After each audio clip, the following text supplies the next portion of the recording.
हैदर मां अॼु तुंहिंजे वाइदे ते तोखे छॾियां थो। जे वाइदो निभाईंदो न त हिन जाबर जो बि तोसां वाइदो आहे, तुंहिंजो साथ कोन छॾींदुसि। पर जे वाइदे ख़िलाफ़ी कई त जाबर खां तूं बची नथो सघे। मां वाइदे ख़िलाफ़ी कोन कंदुसि, छो त सोट खां मां अॻे ई बेज़ार आहियां। ॾींहुं अध में हुनजी तोखे मौत जी ख़बर पवंदी। इहा ई तो मां मूंखे उमेद आहे। ठीकु आहे। जाबिर तूं छा थो सम्झी? इहो तुवारो हथियार कमु कंदो?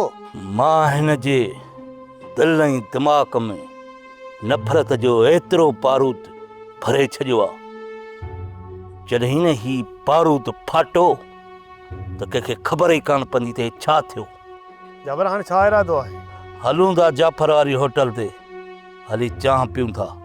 तव्हां बि थकल हो, मां बि थकल आहे। तव्हां बि वञी सुम्हो, मां बि वञी घर सुम्हां।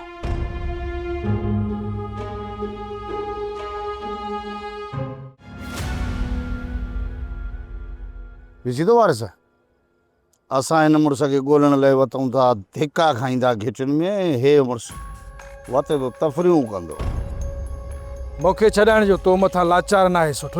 बाबा साईं मूंखां ग़लती थी मूंखां ग़लती, जो मूं तुंहिंजे भले लाइ इहो सोचियो। ही भलाई त मूं मथां जाबिर कई आहे। तो त जाबिर खे हुकुम ॾेई छॾियो मुंहिंजे मारण जे लाइ। उहो मूं पंहिंजे कननि सां ॿुधो आहे। हैदर काश तूं हिन जाबर जी चालुनि खे सम्झी सघी आहे, पर तूं हुनखे छा सम्झंदे? ॿिए ई भला थिए। जेकॾहिं हुनखे ज़रो बि सम्झी हा न त हीअ सिकू खे कोन मारी हा। ठीकु आहे सुठ हैदर, जेकॾहिं अहिड़ी ॻाल्हि आहे त अॼु ॾींहं खां पोइ तूं ॼाणी तुंहिंजा कम ॼाण। तुंहिंजा रस्ता अलॻि, असांजा रस्ता अलॻि। न तुंहिंजो वास्तो को असां सां, न असांजो तोसां। वाइदो थो कयां, न ही वरी तुंहिंजे पोयां ईंदुसि। बसि न, पाण ॼाण पंहिंजा कम।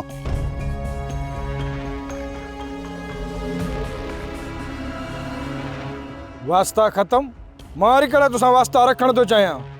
यार हैदर वॾो कावड़ में आहे, सुबुह ताईं हुनजी कावड़ ख़तम थी वेंदी।